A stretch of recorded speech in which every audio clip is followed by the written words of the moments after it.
Walker from New England Endurance Events, and this is the Hyannis to Athletes meeting of 2024. So we appreciate you guys all being here. Andy is out on the course marking the, he puts out the signs that say race coming on Saturday. So he's out doing that, which means I get you guys all to myself. So so I hope that that I'll be able to take care of you the same way Andy will. And if you have any questions as we go along, we're going to do this in any of you who have been to our other athletes meeting, kind of know the same formats. For everybody else, let me let you know. We're going to start off with what's new for Hyannis 2 this year. And then our next section is for those that have raced other races, but they haven't raced a Hyannis race, and we'll go through the course. And then the last part is all for new triathletes. So if you have any questions that are specific to being a new triathlete, then hang on to those. We're going to cover all of that at the end, and we'll get some of those veteran athletes off if they choose to. They can always hang with us all night. But for anyone who just wants, like, kind of, give me the down and dirty, we want to be able to get them out of here. So so any new triathlete questions, just hang on to it. I promise we will get to it. And we already have someone in the chat. How do you like that? That was Liz was adding meeting notes, and I am going to put in here, you are all going to ask at some point, how do I email you? So in the chat right now is info@kneeevents.com. That is our assistant race director, one of our assistant race directors, Maureen. That's the email to contact her. So if you say, I need to change my category, or what do I do about this or that, she's the best person to answer that. So you now have that in your chat. So if you guys don't mind, first thing, our shirts came in today, which never happens on a Tuesday, but we got them. So I wanted to show you, see, so nice color. And of course, we've got September 7th, 2024. So, so you guys can look forward to those on race morning. If you are, if you just joined us, please mute yourself. All right, if you guys are ready for a share, I'm ready to take over your screen. All right, so Hyannis 2 meeting. The athlete's guide is right here if anyone wants to write that down, if you do not already have that. Although if you're joining us now, I imagine it's because you went to the athlete's guide to get that info. But just in case, this is the athlete's guide. It's got all of the great information that Andy adds to it. New stuff for the Hyannises this year.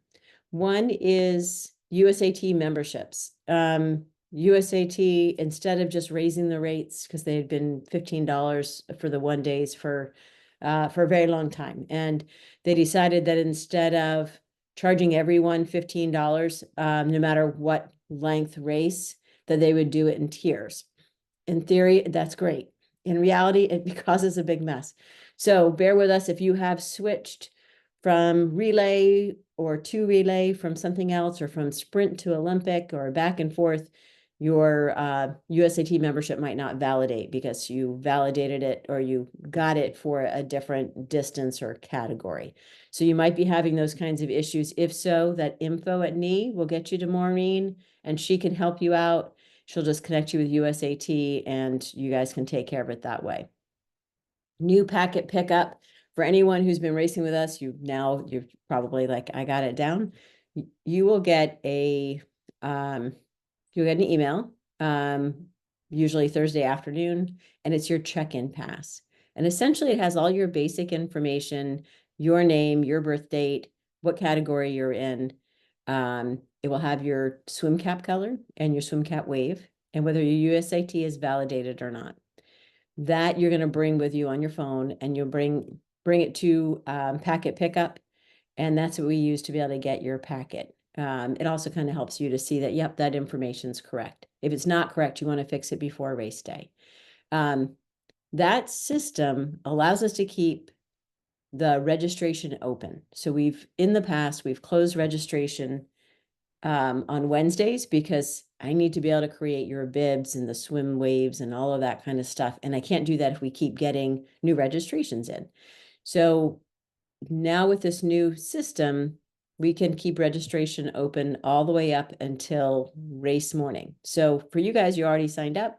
If your friends are like, oh, I wanted to sign up, but now I missed it. They did not miss it. Tell them, come on in and join us on Saturday morning. Post-race food is also different this year. As we did for Hyannis 1, we sent you guys over to the Barnacle, which is across the street, and that's where you got your sandwich. So you'll get your drink and your sweet snack, where you always have at the food tent, which is also the registration tent or packet pickup in the morning. And then you'll go across the street over to the Barnacle. We're going to make that a little easier than we did for Hyannis 1. You guys will have a separate window. We have signs and everything. You'll just go up there, tell them what you want, and off you go. As I say for every race, I know this isn't new, but it still needs to be addressed. Bikes do not leave transition until all cyclists are off the course. That's a safety issue. It's a USAT rule, and we do follow that. So just plan your morning accordingly. Finisher Picks is our photo partner. They will be out on the course. They'll make those photos available to you after the race. But if you want to save a little money and you say, you know what, I'm going to want those photos, go ahead and buy them now. You can do that in your athlete account. Because if you buy them now, I think they're $10 more. They might even be more than that after the race. So if you know you're going to get photos anyway, go ahead and save yourself a few dollars. Swim warm-ups will be allowed up until 7:20 for the sprint athletes. That is different. And I've been hearing you. I'll tell you more about that in a minute.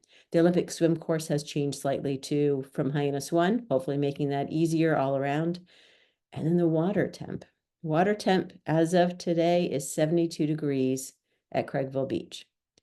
I actually have some video I'm supposed to show you, but I'm not going to bore you with that. It looks like Craigville Beach water.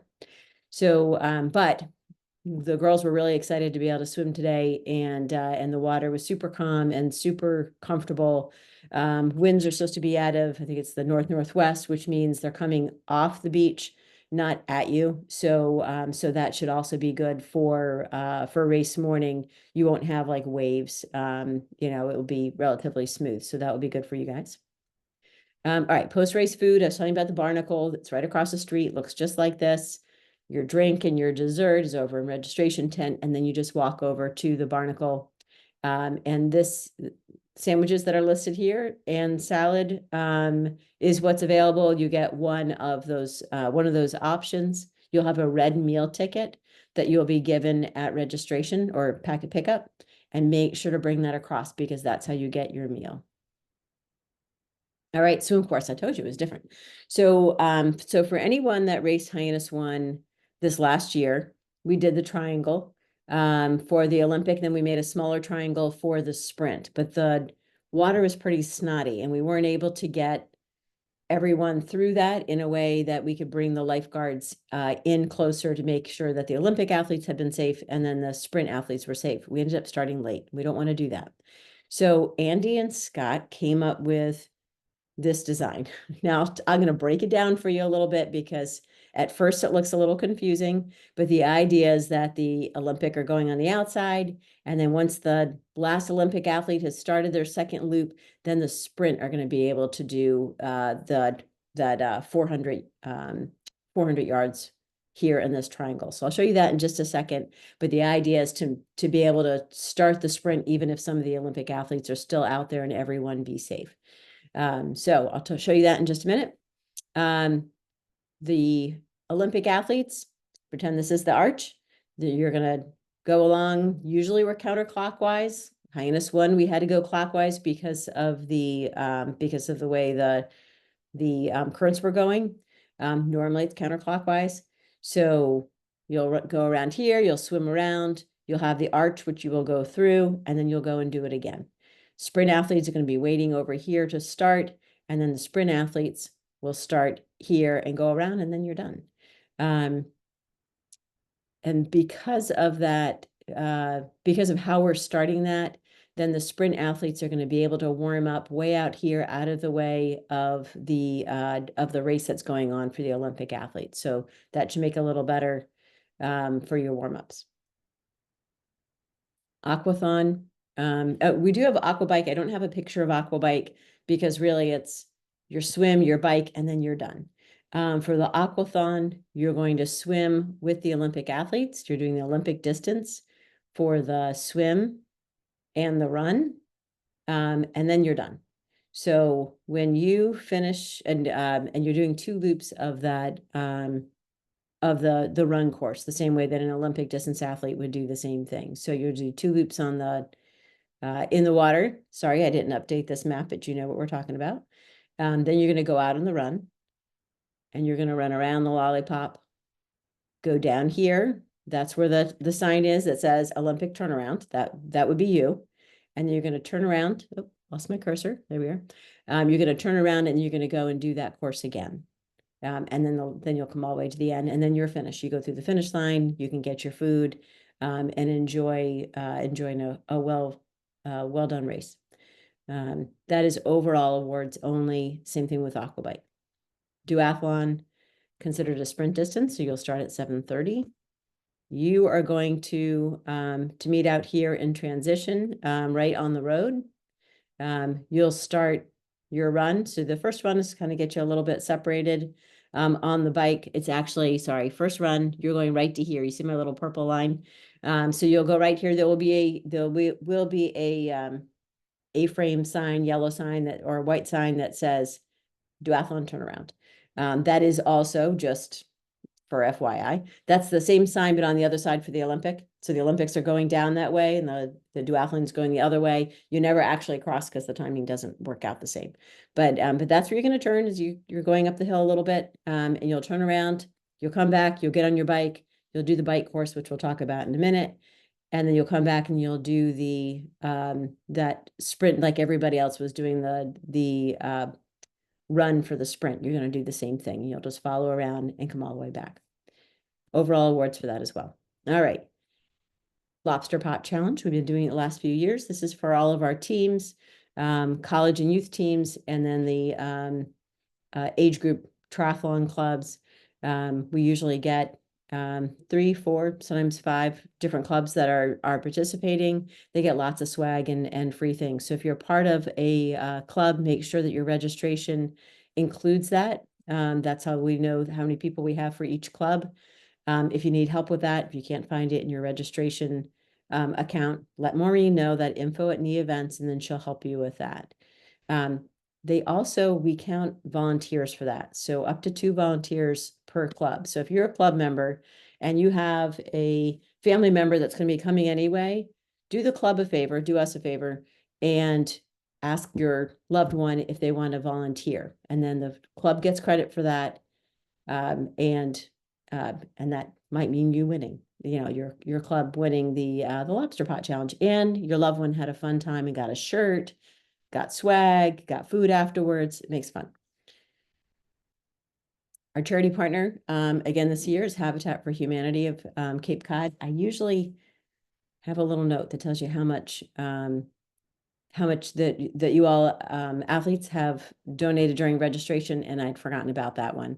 Right now, I think we're up to 2,500 for the season altogether, but race day, I'll be able to tell you exactly how much you guys have raised just for Hyannis too. So we really appreciate that. Some athletes will make donations during the registration process. Greatly appreciated. We also, Andy and I also make a donation to Habitat for Humanity. They're volunteers. We pay volunteer organizations for the volunteers.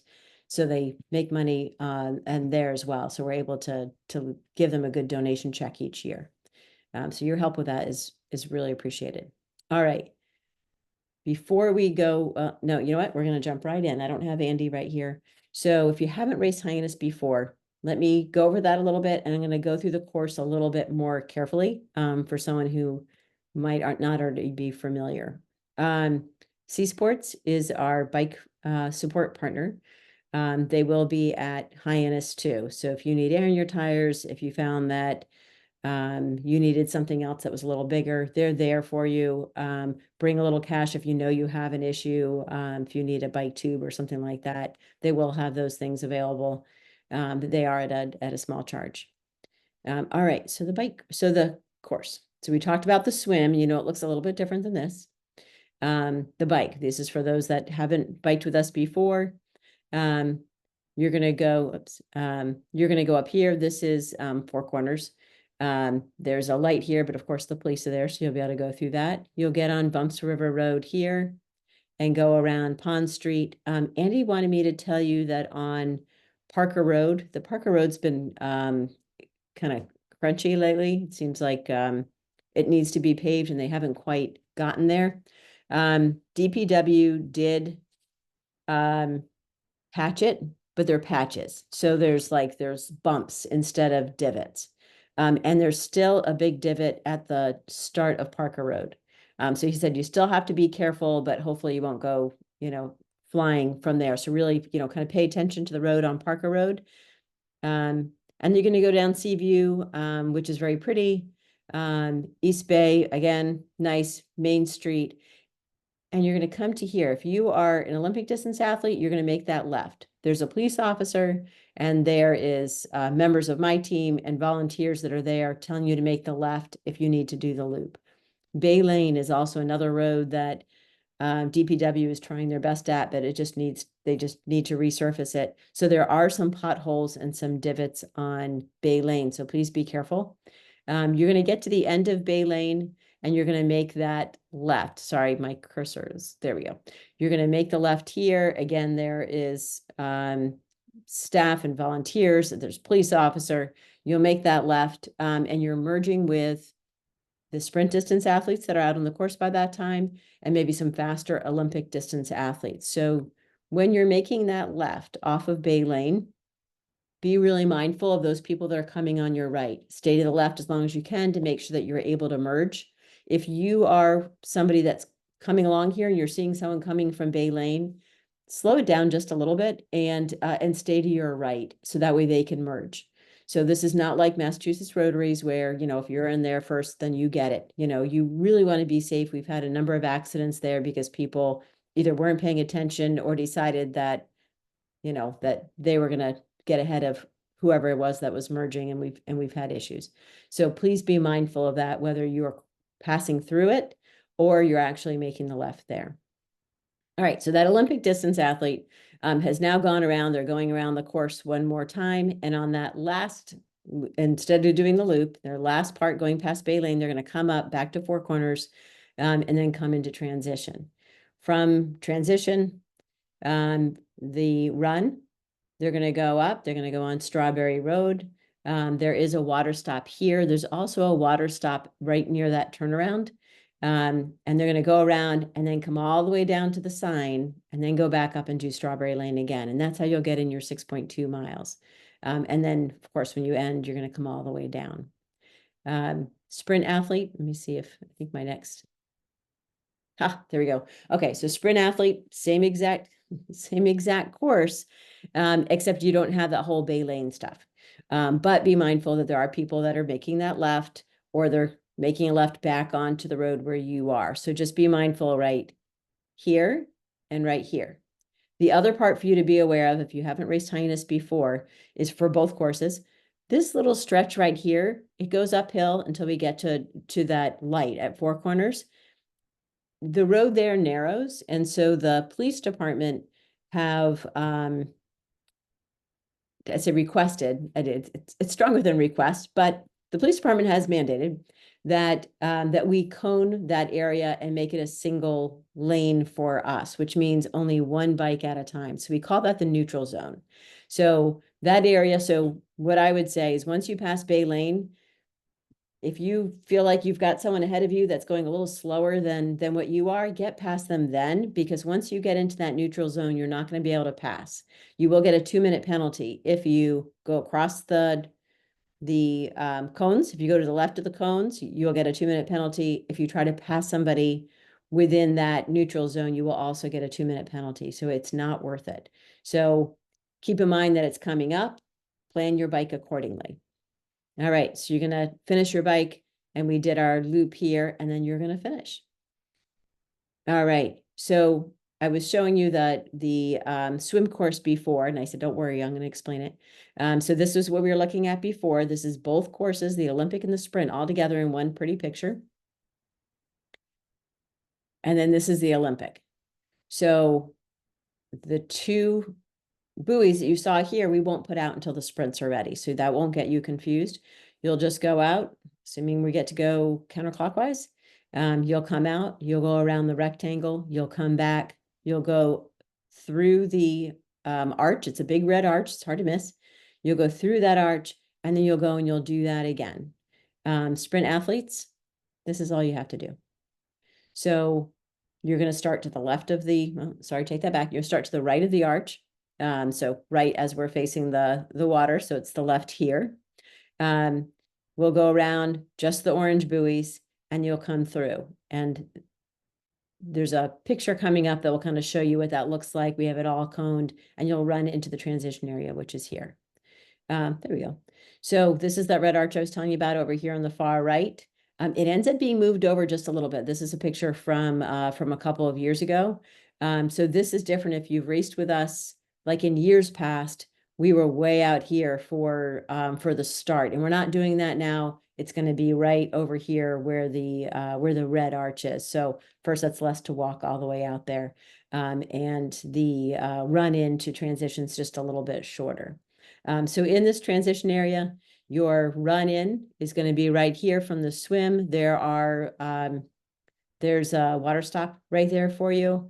You'll transition here. We have open transition or open racking. So there are a few racks that are for either military members or members of clubs. So if a club has more than 6 members, they can have their own rack. So if you're not a member of that club, find a different rack. But then you've got all the rest of transition. So when you're setting your bike, just keep in mind where it is, since the racks aren't numbered. You're going to bike out over here in this far to my left corner is the bike out. You go, although you can see there's a bike right there. So you'll go out, you'll come back right here. This will be bike in, and then run out happens in that same corner. We have that all separated out, and then run in is in the same corner. But you're going to go along. If we can keep the finish chute on the pavement, we will do that. I think we ended up doing that for Hyannis 1. It just depends on how many racks that we have to get in. So sometimes it ends up being a beach run just for a little tiny bit. And sometimes you're lucky enough to be on the pavement. So it could happen either way. That barnacle that I was telling you about for food, it's right there. So it's pretty close. So the tent that's over here is where you'll pick up your drinks and your dessert, and then you'll get your food right here. All right. Those are the triangle Olympic buoys. You see they're yellow, they're triangle. Buoys are always to your right if we're going counterclockwise. Better view.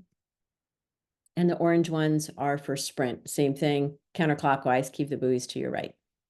There you go. And this is that arch I was telling you about. It will be over just a little bit, which makes it a little bit less running to transition.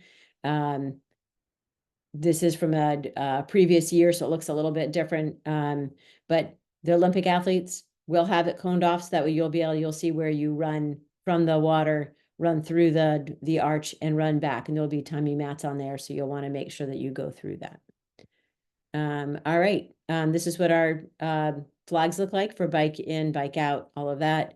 Bike out, that used to be green. I think that it's faded just a little bit, looks a little yellow there, but you see yellowish green. Of course, walk your bike or run your bike out of transition. And then we have the mount sign there, and the dismount sign, of course, on the other side. There we are. So just bike in looks like this. Race numbers, we use markers. So we do have volunteers that will mark your shoulder and your calf, and then you have helmet number, bike number, and your bib, which will all be in your packet. We still need volunteers, as always. Volunteers is what makes our race. So you know anyone that needs some extra hours, if you've got some high school kids, or someone who just wants to stay in the action during the race, we'd love to have more, have them volunteer. Just send a note to, actually, I'm going to put it in chat. If you will send a note to, you can either, actually, you can go to registration and there's an opportunity to volunteer there. There's a whole form, or send a note to, whoops, to Jim. So Jim's our volunteer coordinator. I just put that in chat. And so just send him a note and he would be, he'd be happy to take care of your volunteer. Awards tend to be 10:30. And of course, we love to have spectators come, lots of fun signs. It just makes for a fun event. So, so we appreciate that. I'm going to take you off of the share for a second, answer some questions, and then we'll switch over to talking to the newer athletes about triathlon in general. All right, so before we get to that, let me answer some questions for those of you that have been doing triathlon but have some questions about the course or Hyannis. The virtual participants, so we do have a couple of virtual participants. Will you send a note to that info@NE and talk to Maureen? Really, you're just going to do your race however you want to in your own space, and you're going to send that information to info@NE events, and then we're going to send you a bunch of goodies, including your finisher award. But if you want a bib, like if you want to, like you're running in your neighborhood and you want to wear a bib, like a race bib, we can send you one of those. That would be great. So write to, I'm going to put it in here again, info@neevents.com. And Maureen can send you like race bib and helmet and stuff. If you choose to wear it, that's up to you. All right, so let me answer some of these questions. So I appreciate you guys writing stuff in here. The elevation of the bike. That is a fair question.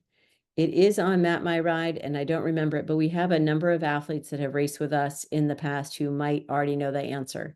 So if somebody on the call knows the answer to elevation, if you would just put it in the chat, that would be helpful. I'm sorry, I didn't double check on that beforehand. Relay teams. The relay teams will have a separate section. So there'll be a section that will say relay teams on the sprint and on the Olympic side. Your whole team is there. You'll rack your bike. Every time that you make a transition from, you know, your swim person to your bike person or run, it all has to happen in front of that bike rack. So I'll talk a little bit more about that. Sounds like you might be a new triathlete. I'll talk to you a little bit more about that in just a minute. And then we had another question about relay teams. So you relay team people, hang on for just a little bit, and I'll go through that a little more carefully for you. So Brian asked if there was an app for friends and family tracking. Sorry, Brian, we are not an Ironman. The only way to track is to be there. Actually, I shouldn't say that. No, I should. You can be there. Your athlete's going to receive an email afterwards that will have their times and things like that, so they can share that with you. But we don't have the tracking that some of those big races have. Lori asked about wetsuits. Lori, you don't really need a wetsuit for 72 degrees. Some people wear a wetsuit because they want to be more buoyant, or they're really cold. They find 72 cold, but 72 is usually a pretty comfortable temperature.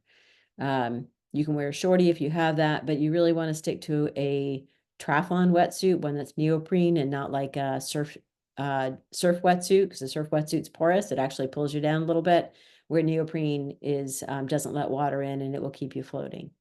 The no pass zone. Yes, Sophia, I can get that in just a second. So Sophia was asking about where is that no pass zone. So I can let me show you guys where that is, because I kind of skimmed right over that, and I can see how that would be confusing. So I'm going to share my screen again. All right. For you guys right here, so once you pass Bay Lane right here, that no passing zone is right here. It will be coned. There'll be one of my longtime staff members at the beginning of the cone. There's usually a volunteer somewhere in the middle, and then there's a police at the end. So it's right in here. So you want to make sure that if you see someone up ahead that you're actually going faster than they are, you're getting ready to overtake them. You want to make sure that you're doing that over here. So because once you get in here, you're not going to be able to do it. All right. All right. So back to other questions. Age categories beyond 40 plus. Yes, there are. Most of us on the Cape are a little older than that. So I will talk a little bit about the waves, swim waves, in just a little bit over on the new triathletes section of this, which will be in just a minute. There are restrooms in or outside of transition over in the bike or the bathhouse. There are not restrooms along the course or on the running routes. It is a relatively short course. And we'll save when someone should show up and all that. Those are good new triathlete questions.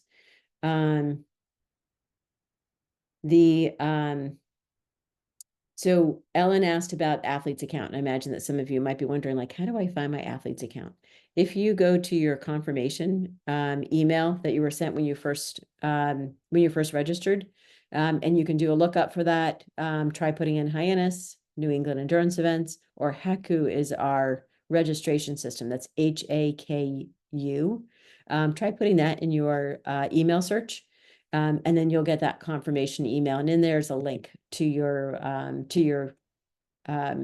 athlete account, or if you hadn't set that one up, it will invite you to do so. So you could do that then, so that way you can get your photos, or you can pay for the package. So a question about the USAT card. If you have, so Andrew asks, excuse me, he couldn't download or print his USAT card, but he has the card number. Andrew, if you have not been getting emails that say, finish your registration, do your USAT number, then you're probably set if you had already put that in. But if you have the number, then, write to Maureen, that info@NE events, and say, just want to double check, here it is. Or she'd probably appreciate it if you go into your athlete's account first and make sure that it's already in there, because it will show you that. And you'll get it for anybody else when you get that check-in pass, which will be on Thursday, it will be there. So if you get your check-in pass and you don't have a USAT number, it means that it didn't validate, or maybe you thought you had put it in, you didn't, whatever else. So then you can go into your athlete's account and add that. So for anyone who doesn't have a USAT number before you pick up your packet, I would strongly suggest that you get it beforehand. So years ago, actually just a few years ago, you used to be able to just come to packet pickup, and you could just fill out a form, and then that was all you need. You hand over your money and you were done. But USAT doesn't do it that way anymore. They want it all to be online. So even if you show up on race day and you don't have your USAT number, you're still going to have to use your phone at the event in order to add that USAT number if you don't already have one purchased. So you'll save yourself a little bit of time if you go ahead and do it before then. If you're having trouble, you can write that info@NE events, and Maureen will help you with that. But it all has to be done online at this point. So I mean, you can do it while you're in line going to get your packet, but sometimes it takes a little longer than you expect, and then all of a sudden you've got hubbub. So better to get that done before race day. There was a question about parking. There is no charge for parking at Craigville Beach during the event. We have paid for your parking in both lots. So something that I didn't mention, that if Andy's here, he would have, is if you read the athlete's guide, you'll see that if you are a sprint distance athlete and you plan on leaving shortly after your race, you're going to want to park across the street. So that's right next to the barnacle that I was showing you a picture of. You'll want to park there because you're going to be able to get out, even though the bike course for the Olympics, like they're still, some of them are still racing. you'll be able to make that right. There'll be a police officer there. So he's going to allow you to be able to make that right. If you end up parking in the big lot, which is the one right by the beach, then you're actually making a left and you're going across the that bike course. And so the police don't always let you do that. So if you're a sprint athlete and you plan on not sticking around, then you're going to want to park across the street. Everybody else, Olympic athletes or anyone who's just like soak up the atmosphere, then you can park in the big lot that is right there by transition. But there is no charge for either one.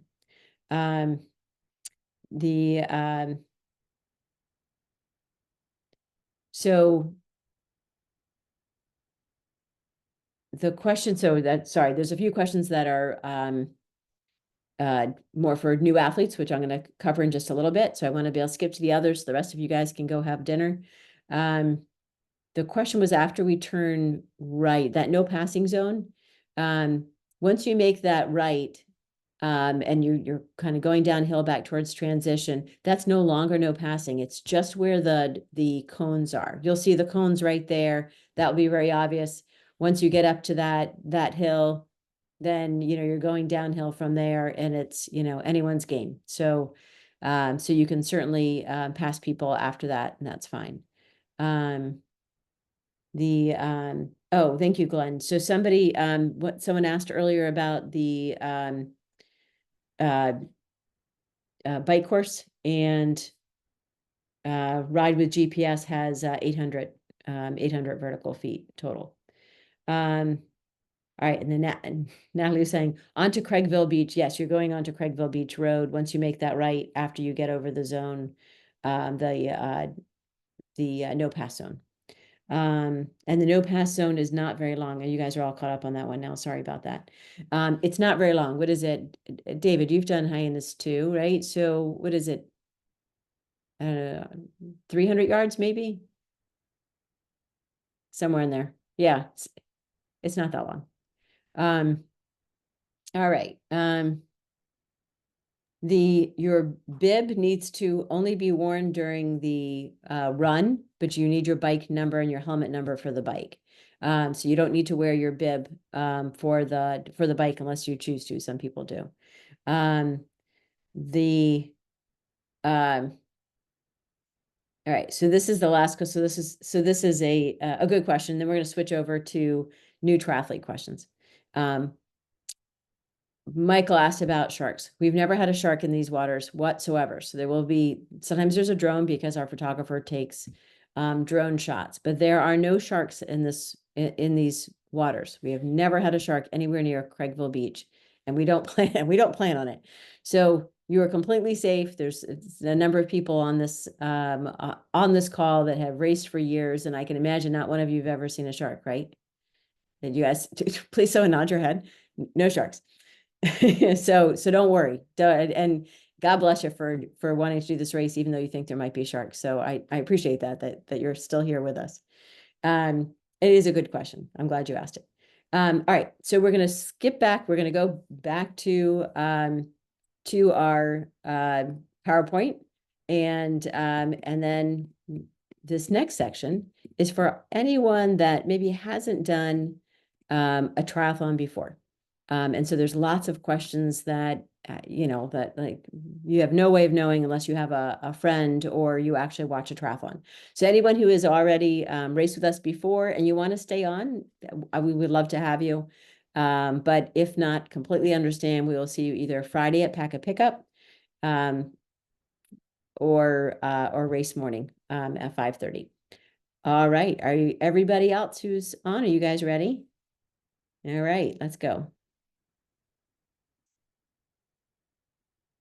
There we go. Okay, so new to triathlon. First, congratulations for making the decision to do your first triathlon. I'm going to skip back a second. Hold on a second. Oh, there we go. All right, so let me first show you transition area. So transition area is where everything transitions, right? It's kind of where everything happens. You're going to come in the morning after you pick up your packet, or you can pick up your packet the night before. We do have a race clinic that we do at 5:30. Check the athlete's guide for timing. I believe it's 5:30 on Friday. where veteran triathletes will kind of talk to you about the course, about the swim. You'll have a chance to kind of see things for yourself. I might always suggest riding the course on your own, like in your car. You've got the course map. It's all over the athlete's guide. Drive the course. And then you'll have an idea when you're out there of what to expect. It also helps you, like I was showing you that the no pass zone, like that's a hill and you're going slow. And so you end up using a lot of energy. So you want to know that, oh, there's a hill coming up towards the end of that course. And that way you can kind of gauge yourself. Do the run course too. Make sure you know where you're going. So we put signs out, we have volunteers out, but it's still your responsibility to know where you're going. And that's for any course. That's not just ours, that's all around. That will also help you because on race day, some people get what we call race brain. Your body's moving and your mind doesn't. So you're just like, I gotta go. And you don't hear the volunteers that are shouting at you to go a different way, or you see their signs, like they're pointing one way and you're looking at them and you go the complete opposite way. It happens all the time. So if you know the course because you've driven it, that's going to be much easier. It's also going to help you with anxiety because your first race, of course, you're going to be anxious. But if you know what's in store, then that's going to be a lot easier for you. So that's the first bit of it. I've got lots of advice. That's the first one. So you're going to come into transition in the morning. We have volunteers that are there that are going to bring you into transition. They're going to check your bike plugs. I'm going to show those in a second, and your brakes to make sure that your bike is safe to race. If it's not, that C Sports I had shown you guys before. C Sports is there. They have a big tent, and you can go right over there and they can help you with whatever you need. So in the transition area, you see there is 6 to 8 bikes per rack. We should be able to do 6 bikes per rack for this race.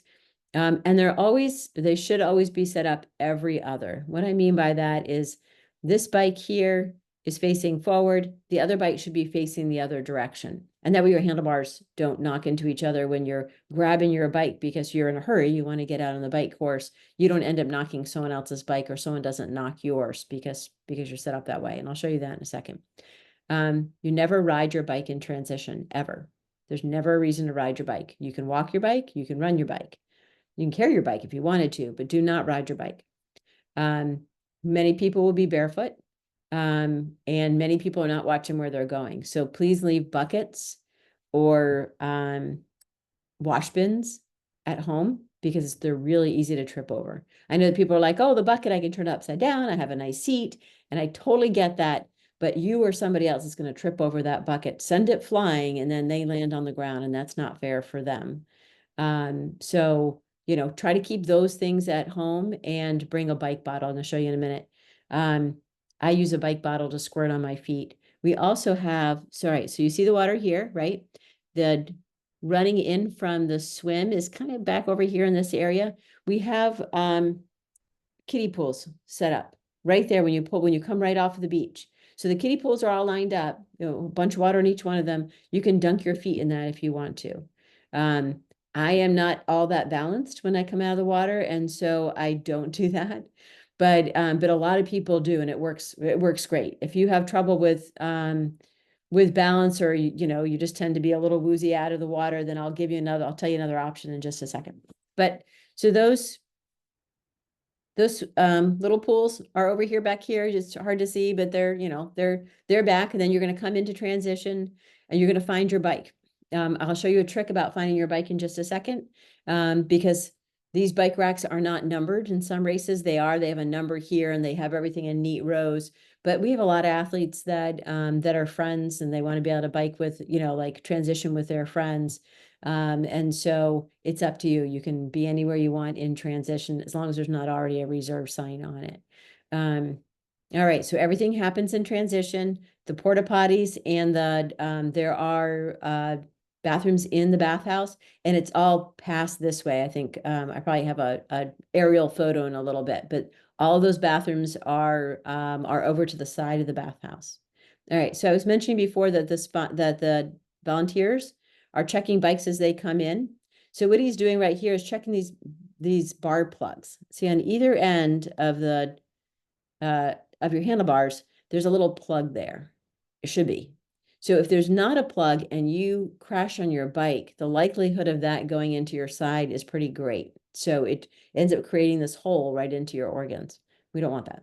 So if there's a plug on it, which most bikes have them, if there's a plug on it, then it becomes blunt and that is less likely to happen. So that's what he's checking for right there. And if you don't have that plug, your local bike shop has it. Or if you didn't realize that one was missing, then C Sports has some that they can put on your bike for you. He's also going to check brakes. So he's been doing this a while. He's doing both, actually. He's got his fingers on the brake, and then he's checking that at the same time. So total veteran.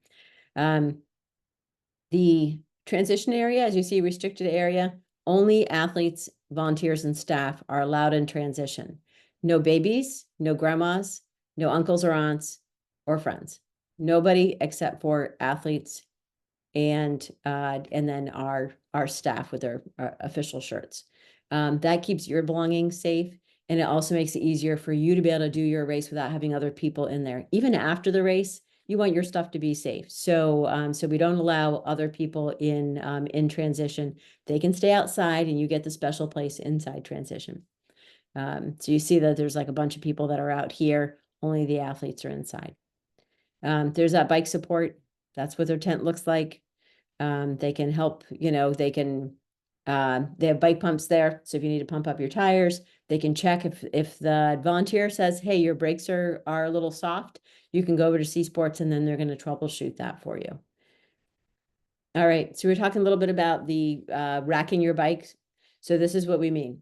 So you're going to rack your bike by the seat, not by the handlebars. If you rack it by the handlebars, first it's hard to get off.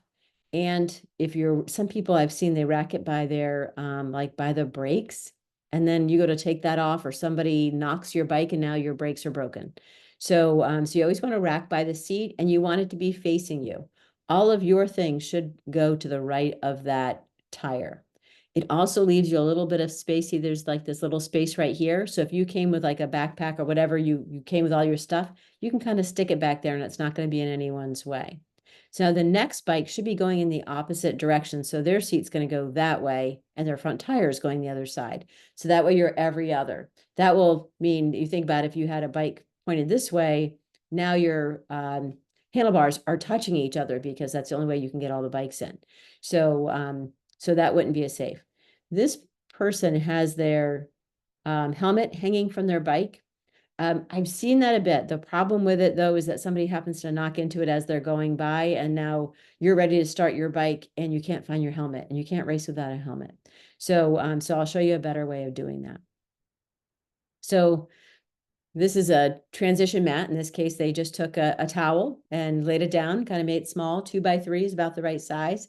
And then all of their things are right there in the towel. I think I might have a better picture laid out a little bit better. But what I want to know is see if this person's got an extra water bottle. We do have what we call water monsters, or these big blue things. You can fill up there all you want. So if you want to, if you bring some water, that's great, but know that you've got, you can fill up your water bottle there if you like. Not every race does that. Not everyone has that, the ability to be able to do that. So usually you bring your own water to a race, make sure that you have everything that you need for your race, and don't count on the race organizers to have that. We have some races that we have no water source. We have to bring all of our water in. All of our water bottles are pre-filled. This race, you have water. So I normally this person probably brought a little Poland Springs bottle there because they're going to drink that before the race. I always bring an extra bike bottle, for one, just in case I got lost, but also because I'll use that to squirt my feet. So instead of doing, I was saying before, I'm a little klutzy. And so instead of putting my feet in in those kiddie pools, where like I'm coming out from the swim and I'm a little bit like trying to get my bearings and I go step on something that's kind of slippery and down I go. So instead I wait till I get to my transition area. I've got my spare bike bottle and I squirt my feet, including inside between my toes. So that way I don't have sand in on my feet when I go to do my bike and then the run. So just a little trick. And then I only use a part of that and I put the other part. cages on my bike for bike bottles, and I put the second one there just in case if I drink my water when I'm out on the bike and I don't get it back into the cage properly and it goes flying, I know I've got more water. So that's my trick. That's what I do. Let's see if I think we might have, oh, hold on a minute. I'm gonna move forward for a second, and then I'll move back. All right, never mind. You want to lay your bike, your transition stuff, you want to lay it out in the direction of how you're going to race. So you're already wearing, if you're wearing a wetsuit, you already have your wetsuit on, right? And you've got your swim cap and you have your goggles, and you have a timing chip that's going to be on your ankle. Everything else for your transition should all be laid out there. So your helmet, you want you want it so that way it's inside out, right? So all you have to do is take it, flip it, and put it on your head. Put your glasses in there for your, sunglasses, and anything else that you need, bike shoes, if you're using bike shoes, it should all be laid out. If you're wearing sneakers and you have like laces, open the laces up so that way all you have to do is slide your feet in and then you tie it. You don't want to have to sit there and untie the bow and then do that. Not that if this is your first race, the goal is to finish, right? More so than, oh, I've got to be as fast as I can. Kind of absorb the whole day. It's a really fun thing to do, but you want to kind of keep your nerves down. So if you have everything laid out in your transition exactly as you're going to need it, which you should practice this week, then it's just going to make that transition a little easier for you. And it just makes your race that much better. So you've laid everything out. If you have bike shoes, you have those out. And then a little farther beyond that is your running shoes, maybe your running cap, your glasses you're already wearing. Before you take your bike off of the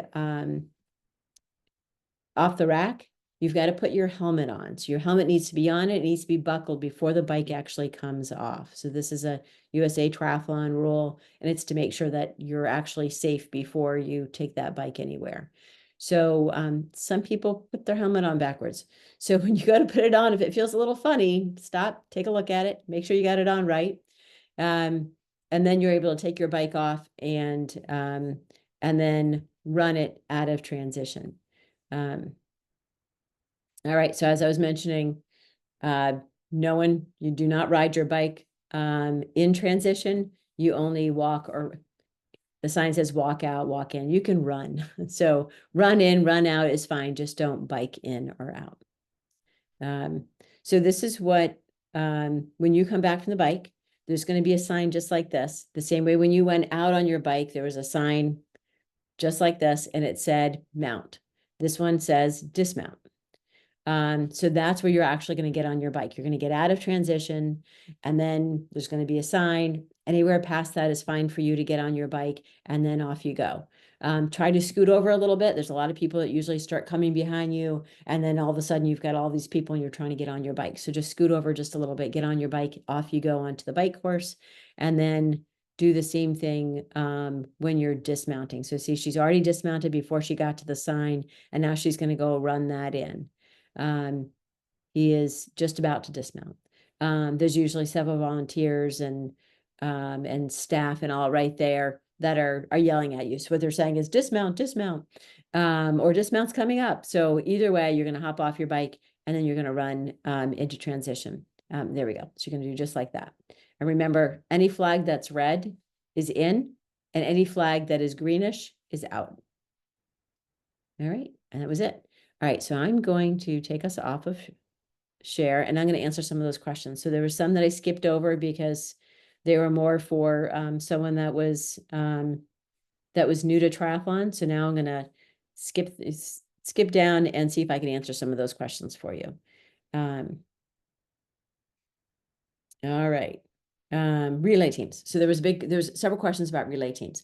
So, when we just saw that transition, that's where the relay happens. The relay racks, we don't have to, for the other racks, we have 6 bikes per rack. For relay, we have enough racks that you guys can spread out just a little bit, because there's usually, there's 2 or 3 of you. Everything happens at that bike rack. So when your swimmer comes in, the swimmer goes to the bike rack. Usually the best thing to do, if you've got 3 people on your team, the one that's going to run, bends down, takes the timing chip off of the swimmer and puts it on the bike. The swimmer is just coming back. Sometimes they're a little lightheaded, and the cyclist is just like ready to go. So if the runner does it, the runner's the calmest. So the runner puts that timing chip on. You want to put it on the left ankle, particularly when going out to bike, so you don't have to worry about it, getting in the gears or whatever else. That person goes out and bikes. The other two in for the relay can go out of transition and cheer other people on and do all that. Have some idea of when your biker is going to be coming back. And then they'll go back into transition as soon as the bike comes in. And then same thing, switch it around. Now the swimmer can take the chip off of the cyclist and put it on the runner. As soon as that bike is all the way on the rack and the helmet is off the cyclist, then the runner can go. So all that's got to happen right there, so it's fair for everybody. Does that answer? I think there's a couple people had questions. Does that, are you able to picture all that? You can, at this point, there's not quite as many of us. If you want to be off mute and just say, yep, that answered it, or the no, that didn't, I have another question, that's fine. Anybody? All right, so I'm going to assume I answered that question completely. All right. Wetsuits. Somebody did ask about Lori. Are you still on? There was Lori had asked several questions about wetsuits and things of that sort. All right, so we might have already answered all of her questions with that. How many of you are wearing a wetsuit for the first time at this race? Anybody?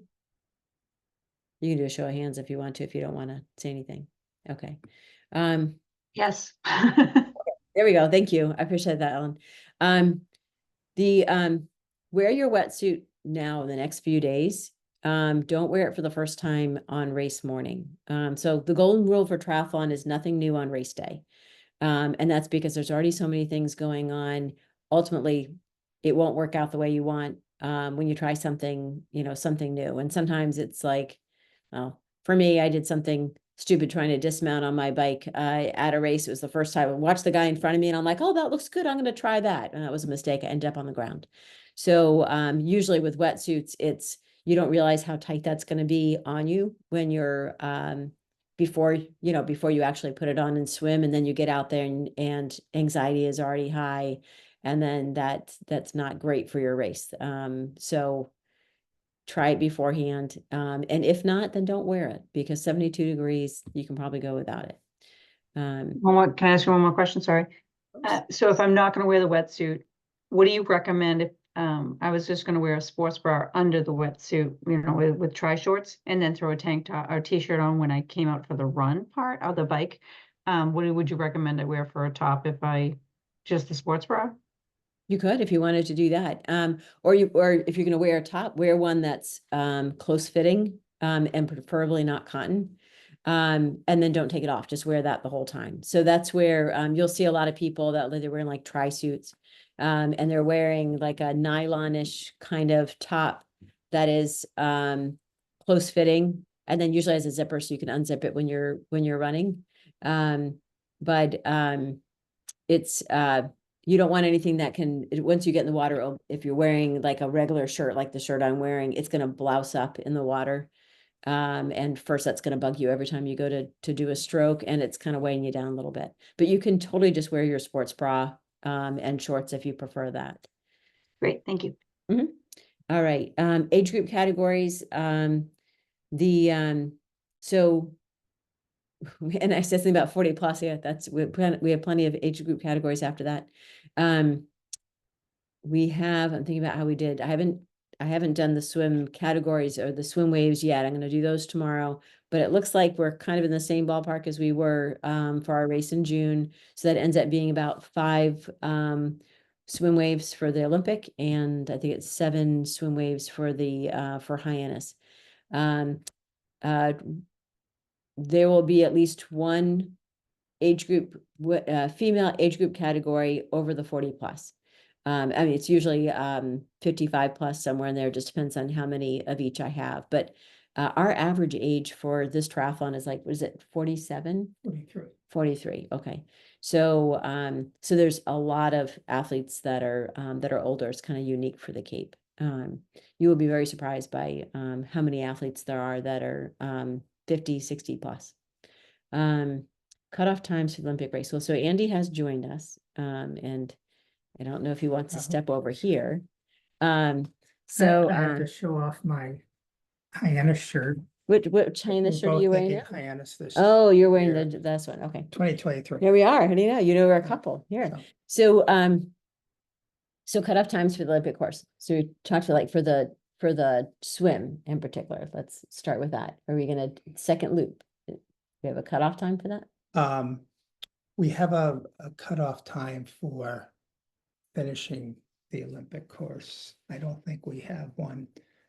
Okay, Andy's we gonna don't check his have that. athlete's guide just to be Yeah, safe, 'cause everything. that's all court, that's the court, he's the course man. He knows the cutoffs. I'm always in transition, so It we're gonna is let him in look the at that. athlete's guide though, so Okay. that's.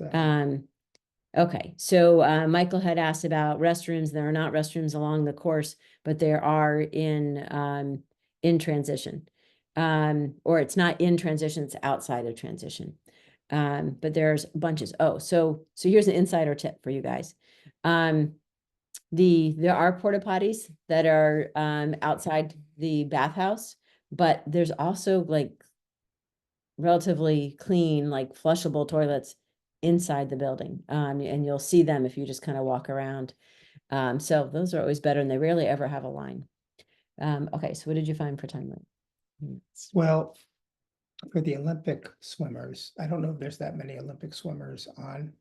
Yeah, there might be. Okay. If you're doing Olympic swim for the first time, just take it easy and pace yourself. Olympic swim halfway point, you have to cross within 25 minutes after the last wave starts, which is about 7:35. And so that's where you would come out of the water, run around the buoy or cones, and then back in to the water there. And then Olympic swim finish, 45 minutes. Sprint swim finish, approximately 8:45 in the morning. Swim finish 8:45. Yeah, as it says. Okay, you have plenty of time. That's generous. That's very generous. Yeah. Olympic and sprint bike finish by 10 a.m. and the run finish by 11 a.m.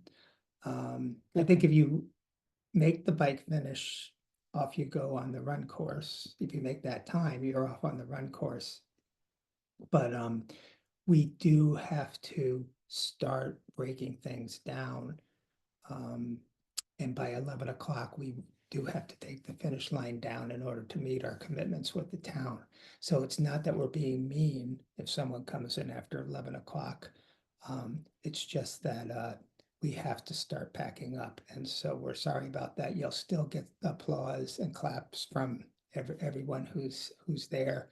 But well, and that rarely ever happens. I think that we've had like a couple of people over the years that didn't quite make that cutoff. They still get there, but we don't do it's something else for you guys to know. We don't do finisher medals. We found that over the years of us racing, all the finisher medals end up in a drawer, after maybe the first day, maybe the first hour.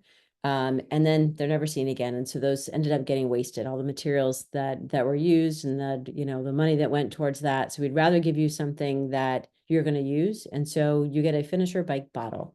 The idea, of course, is that you're going to use that bike bottle from now on for your training, and you'll be able to remember this race by that. Yeah, buy a photo too, that's Sure, if you do that. memorable, but it's a sustainability thing, I think, to a large degree. We don't want to be adding more waste to the world. Right, So, very true.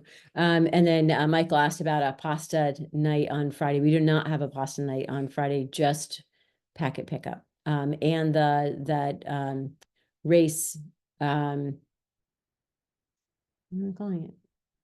The race that usually Trish does, but a seminar. Yeah, race seminar. There we go. So we'll have that at packet pickup too, but check the athlete's guide. It will be in there. The timing will be in there. Hyannis has got a couple of great Italian restaurants though, if you want. Oh, do you know where? Do you want to tell them? Oh, one is Alberto's. Alberto's is one. Yeah. Yeah, right. There's others. Alberto's is pretty good. So I'm drawing a blank right now, but and it's in town. Yeah. All right, all right, we had pasta tonight, so I'm just like going down our chat list here. There was no, just to clarify again, there is no charge to park, that we have covered that cost. Oh, one of the questions Michael asked about, can we change our clothes in between stages in the transition area parking lot? No nudity in the transition. That used to be a thing. So you're not really going to be able to change. You can take clothes, go out of transition, go into the bathroom, change, and come back. Most people don't. So whatever you're wearing in your swim is what you're wearing for the rest of the time, unless you throw something else on, like a different top or something. But keep in mind, anything that you're coming out of the water in is hard to get off, and it's hard to get something dry back on your body. So so most people just wear whatever they have on. The changing rooms, there are some changing stalls Yeah, they're not usually at the open. beach house. Yeah. They're usually open so people after the race can do a change After. before they go home.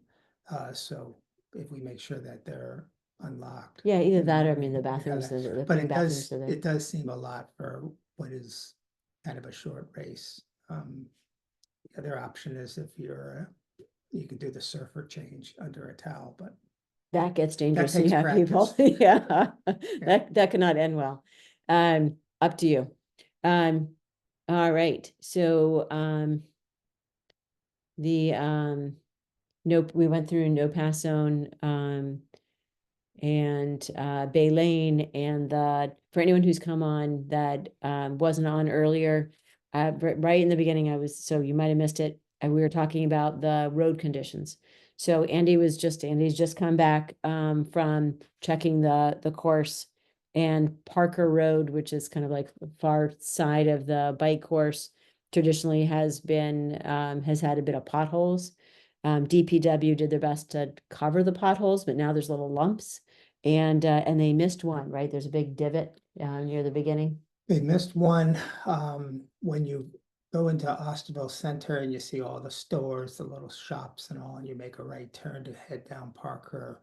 Within a couple 100 yards, there was a divot. I was like, oh no. We will put a cone there. What I always worry about when we put cones, or a cone in some of the rough parts of the road, is that some car comes along and knocks the cone out of the way. So just I would say look at the race map, identify Parker Road, and that is something in your mind. Okay, I'm going to be a little extra careful here. Same thing with Bay Lane. Bay Lane. If you're an Olympic athlete, if you're a sprint athlete, you don't have to worry about it. And unfortunately, that divot is still there on Bumps River Road, where we did have an athlete fall off of her bike, and she needed medical attention at Hyannis 1. It's by the cranberry bog. Once again, we're going to put cones there. I'm going to call DPW tomorrow morning and see if we can get them out there. But we're going to put cones anywhere where we identify a serious pothole, but use some caution. It's right past the cranberry bog, so you'll see this nice cranberry bog on the right, and if you then look down. Yeah, then look back down at the road and be careful of that divot that's Right. there. Yeah, Right. Okay, and that happens like for I imagine most of you guys, this is your first race. That road conditions are very rarely perfect. That you do have to like pay attention to what's going on in front of you, as well as everybody else that's on the road. You're having to be mindful of of other athletes, but you want to make sure that you're in control of your bike. Somebody asked about to show the picture like for the relays. So I don't have a picture of a relay team, but I'll kind of show that to you. So let me share my screen once again. And there we go. Okay. So here's that transition area. So if you've got your swimmer came in from transition, the teammates are going to be right over here. The runner takes the chip off of the swimmer, puts it on the cyclist, and the cyclist is going to put their helmet on, glasses if you need that. The bike is already you've already put your sticker on. So you've got a sticker on your bike here, which has your number, and then it's on your helmet too. So now you can take your helmet off you go on the bike. And then when the bike comes back, the cyclist comes back, get it back onto the rack, take your helmet off, and then they can make that exchange. Now your swimmer is going to take the chip off of you and put it onto the runner, and then off the runner goes. That exchanging chips has worked well for me, and I know it's worked well for others. If that's like one more thing that you don't want, you're trying to remember, skip it. Just however you want to do it, as long as that chip moves with whoever's out on the course, because that's how we're tracking you.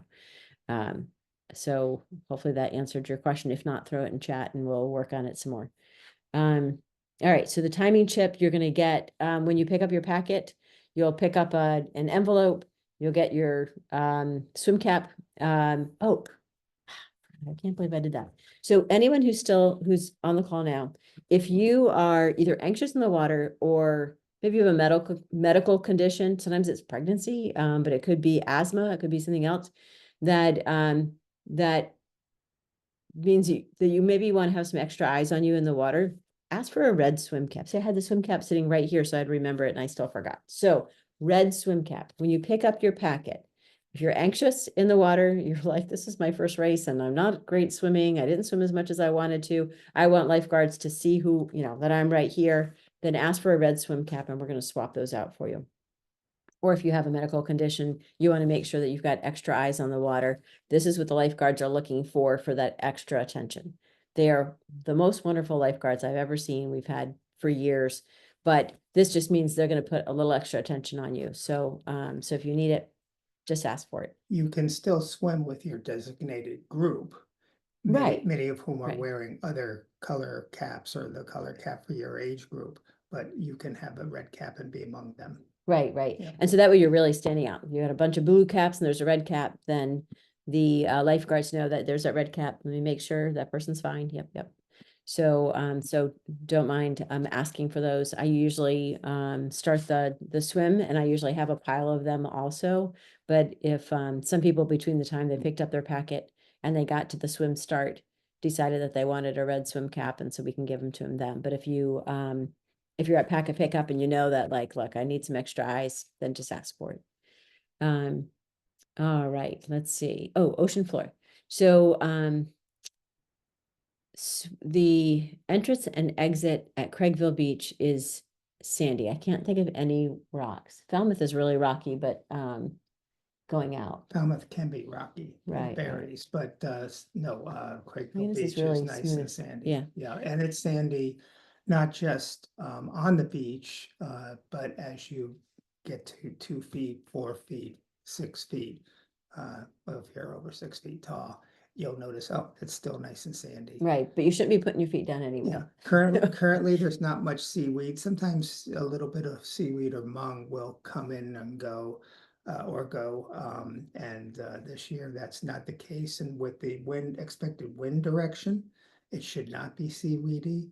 No one has spotted jellyfish this year. Sometimes when we Correct. have an unusual warm summer, there'll be some jellies out there that everything seems to be coming up roses so far as we look at the beach. For the swim. Yeah, if just we could get some of those roads fixed a little better, but You so can be only do so careful. much. Yeah. Okay, so there's a question about, and this is a great question, Natalie asked, if you register as a first timer, you're going to be swimming in the first timer wave. So you're competing against those people that you started with, anyone within that wave. So, so if you want to compete against age group, you've got to go into your age group where you have to be registered in your age group wave. And forgive me, I should have explained this one before. So for the age or for the first timers wave, we usually end up with a lot of first timers. We could have 150 to 200 people signed up for that wave, and so we split you guys up. You also, and I didn't say this either before, not everyone starts at once. So even the different swim waves or the categories, it's 8 people every 10 seconds. And then we have a minute between each age group or each wave. So so that spreads people out just a little bit in the water. So you're not starting with 100 of your best friends. this is all, there's only 8 people out there at a time. It gives a little bit of a gap, 10 seconds later before the next 8 people go. So, so you won't get as much jostling. And we put the first timer wave last, so that way you don't have, somebody who's, super fast in the swim and you're in their way and there's, jostling you around trying to get around you. First timers tend to not want to be touched. So, which is, totally understandable. So, so usually it's like, if you bump into somebody or someone bumps into you, and you're in the first timer wave, usually it's like, oh, sorry. And then they keep going. Unlike the age group waves where, they just give you a little elbow, or swim over you. Did you answer the question about the relay cyclists being able to have their helmet on before they go? No, I didn't see Oh, that. okay, sorry, thought Okay. that was in there. Is that Did you farther fin- down? Did you finish oh, I yours? see it. Oh, no, Yeah, I haven't gotten down as far as that. right, Do you right, want to no, answer that one? well, Jeff, sorry, we gave you the wrong impression there. Your cyclists can put on the helmet, get their gear, get all ready to go, and just wait for that swimmer to show up. They can't take the bike off the rack, They can't take the bike off the rack, right? but you can have your helmet on. But Yeah, yeah, and your glasses and shoes. Yeah. I suggest get the chip. Hopefully the swimmer is able to kind of wrangle it off right as they. So usually I Come across suggest transition. that the runner, There's no runner. Oh, the runner takes off the see, chip. Yeah. the runner Yeah. takes the chip off of the swimmer because the swimmer just came out of the swim and you get kind of like, woozy. So, and the bike is like, cyclist is like ready to go. So if the runner does it, it gives the runner something to do and everyone else is happy. Yeah. So that's the idea. If you come to the Friday night race clinic, you can ask that question again and someone can show you. I don't know if I'm doing it or if Scott's doing it. I'm not sure who. Our usual person has a wedding. So, but one of us that have been doing this stuff forever, we'll handle that. So you can like ask in person and say, what do you mean by this? And then we'll show you. All right. Are All swim right. caps latex or silicone? They are latex. If Like- you have a latex allergy, bring your own cap and that will be, that's fine. Don't worry about what color it is. It's as long as it's got some color to it. We don't really want black or dark. Yeah, I know a lot of the Water. silicone tend to be like black or like All right. the other ones, and we just deal with it. But if you have one that's a brighter color, that just helps us to be able to see you in the water. Can you see the bottom of the water on the sprint course? Not for the entire swim, no, but you will see the bottom a bit. Okay. And then family members cannot pick up, no one can pick up your packet except for you. So you can't pick it up for, for whoever else, even a relay team. The whole relay team has to be together. And this is a USAT rule, I guess, that way it's like, that is you picking up your packet. So, we just adhere to the USA Triathlon rules. Yeah, I should also mention on that last answer that the sprint course is pretty much entirely 10 feet or less deep. It's not deep water, but because of the plankton and what have you in the water, it's not cloudy, but it's not crystal clear as if you were down in the Caribbean. So That would be nice. Yeah. Okay. So Michael asked another question. So if you're registered as a Clydesdale, so you actually have you have a lot of categories involved here. So registered as a Clydesdale, but you are a first timer and you're over 50. If you register as a Clydesdale, that's how you'll race. If you are a first timer and swimming is your thing, then that's great because the Clydesdale tends to go in one of the early waves. And so, there'll be a lot of people out there when you're out there. If you don't want to do Clydesdale and you want to go in your age group, there are a lot of guys. The 50, usually we end up having to break that up a little bit. So you might have 45 to 55 or 50 to 60 or something like that. It's not like 50 plus because we have so many guys in that age group. That tends to be kind of competitive. So if swimming isn't your thing, I wouldn't suggest going into that wave. And then the first timer wave tends to be more for someone, it's related to the swim. So if someone, if swimming isn't their first sport, then you'd want to do first timer because the people that are swimming with you are, are not as, I say competitive, I mean, because you can be competitive in there, but aren't gonna like swim over you or something like that, which sometimes in the age groups, they get a little, jostly. Everybody's so polite in the first timer waves. First timer waves, And it the is, friends and it is family like the waves. most wonderful place to be. Yes, and the friends and family wave, goes, at the end of that. And, yeah, the people are the nicest people in the water. But the age group sometimes, even though they might be nice on land, when they get in the water, they get a little bit competitive. So that's up to you on how you want to go. If you would be better, Michael, to write to Maureen, and that's info at, I'm gonna put it in the chat again, info@neevents.com, and ask her to change your category. Everyone in the meeting, there we go. There you go. Or you can do it in your own athlete account. If you just sign in, you can make that change. Friends and family members, yeah, parking and watch. The family members will need to arrive before 7 a.m. if they want to park at the site, at the venue. If you have family members who come after 7, the roads are closed. And for that, we suggest that they park at in the big dirt parking lot behind 4C's Ice Cream. And they can walk down to the race, although that's probably about 3/4 of a mile of a walk. Yeah, to just get there down before 7's your better. And then to watch, all we ask, and you'll see some signs, is that friends and family stay off the road surface where the athletes are competing, whether they're running or whether they're cycling. If you've got a family member who really would like to be part of the action, I already made the push you for already made a volunteers. pitch for volunteer or something. But we could use more volunteers. Volunteers make the race. Yeah. Diver socks are allowed, aren't they? As long as they're not webbed. Yeah, as long as they're not webbed. Nothing on the hands, but you can wear diver socks. I think your feet might get hot though, because 72 is pretty warm when you're moving around. Okay, so that's all the questions that I see in chat, unless we've missed something. First time relay time, I'm not. Okay, so to answer Jeff's question, you're a first time relay team, but you're not sure of the swim wave. So as a relay team, all the relay teams are in the same swim wave. There is the only difference in relay teams is either all male, all female, or mixed gender.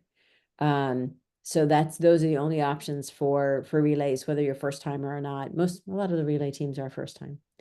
And the but relay otherwise team wave is, is somewhat casual usually, because the relay teams often are people who are just getting introduced to triathlon. They say, let's do this, with my brother and a friend, and we'll maybe next year we'll do the race ourselves. Right, that's how I started.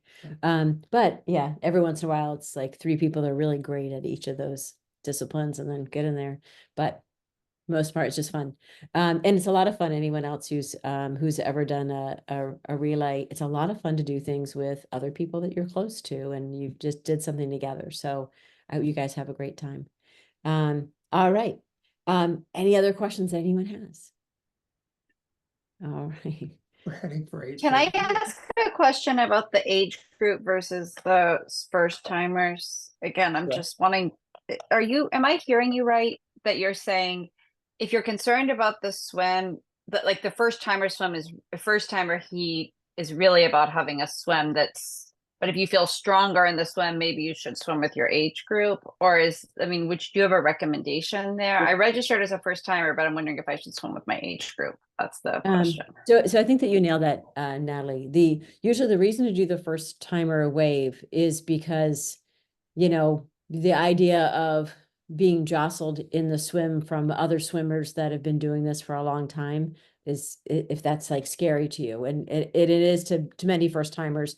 In that case, do the first timer wave. If you're like, I'm a swimmer, this is what I do, then I would go in your age group. Okay. Okay, thanks. And at what point do you make a decision about, I know that last year y'all cut the swim in half. Like, will we know that the day of? Is that when you make that decision if it's really rocky? Yeah, so that's so here's the man that will answer that for you. The if we Oh, a call year the ago. swim or we changed the swim, well, like for Hyannis 1, we changed the direction of the swim Just the and direction, but not the right. length. So that's based on But- water conditions on race But a day. year ago, we had, for Hyannis 2, we had choppy water. I can't guarantee anything, but right now, what's looking is terrific weather conditions, a wind that is going to create a Great. calm sea.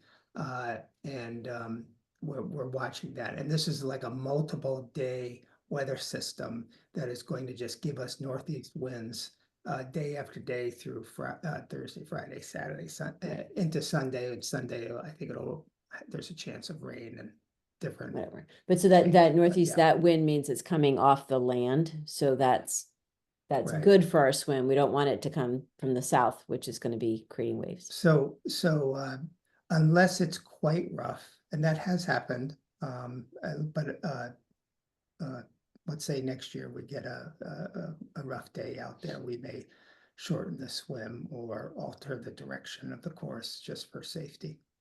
Right. So, and then Michael asked about Friday during the day, we don't pay for that parking lot. So so they will be charging you, but not for packet pickup. So when you guys come to packet pickup 4 to 6, is that right? 4 to 6?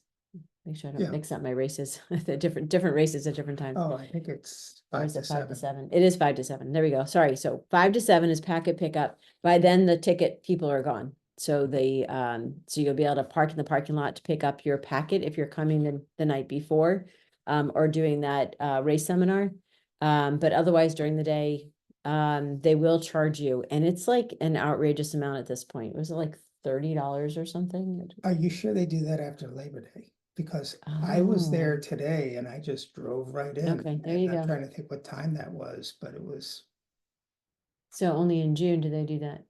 Oh, I bet the beach website would tell you. Sorry about that. Glad Andy's here because I know that they charged in June 1 for our June race. So check. So don't listen to me. Check the Barnstable Beaches website. Just to be sure. I don't want to tell you the wrong answer. All right. So it looks like that is it for questions. Anyone have any questions? Go ahead. On the cutoff time for the swim, can you go over that again? The first round, you said 25 minutes. If you make it under that, is there something that you can't continue, or? Do you understand his question? Sorry, I was looking up the parking fees. Oh, to all see if right. there So were no. any So the question is on the Olympic loop.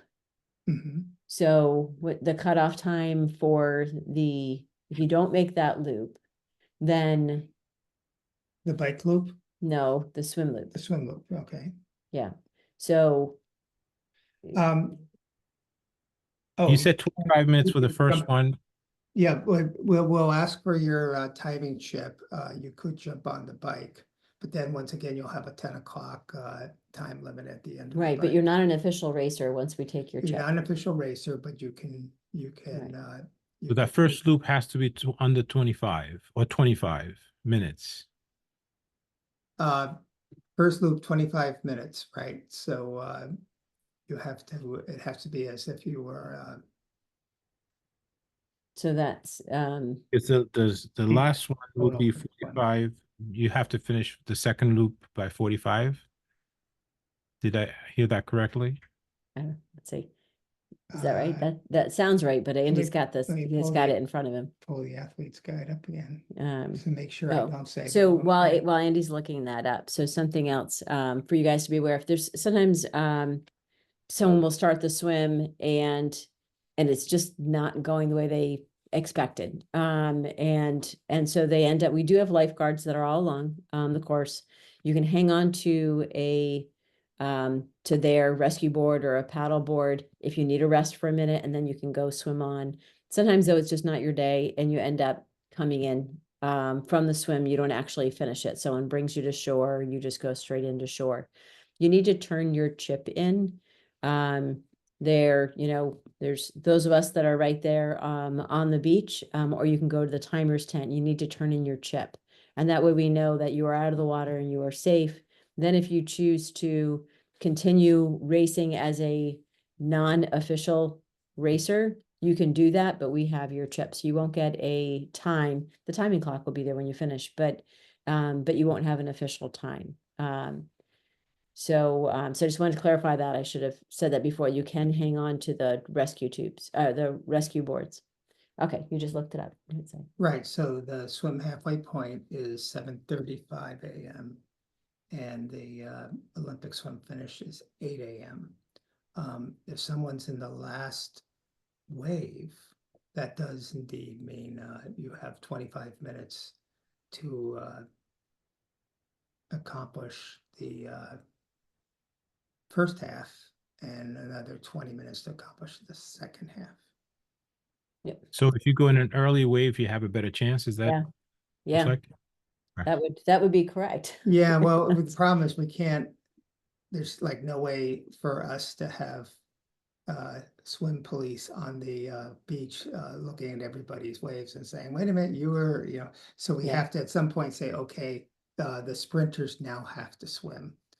Right, in and order for us to meet with our obligations with the town to clear the course. on right, time. and so that's why we do that, is because we've got to get the swim, you know, the sprint athletes swimming, and we can't start them until everyone has at least done one loop. Okay, so I hope that answered. All And I right. had one more question that I Go had ahead. put in the chat Sure. there. So there's no bucket that you can bring to put all your stuff, not just a wet to your feet, just a bucket to put all your Right, we would shoes, ask your that, right, we'd ask that you don't bring anything hard like that, like a bucket. You'll end up seeing some people with it, and then you'll understand once you kick it and knock it over and trip over it, and they'll be like, that's why they said don't bring those. So you're better off just to leave that at home. good. Just, yeah, it ends up like sometimes, yeah, oh, you can turn it over and you can sit on it, and then it just takes one time to trip over it, and then you've either ruined your own race or you've ruined somebody else's race because of it. Okay. But technically it's not. It's actually a rule. It's actually is a USAT rule that you do not bring things such as buckets into transition. Our volunteers are dealing enough with making sure your bike is safe that they tend to not say, you know, that bucket can't come in here. But you know, it's better for you and better for others if you don't bring it. Thank you.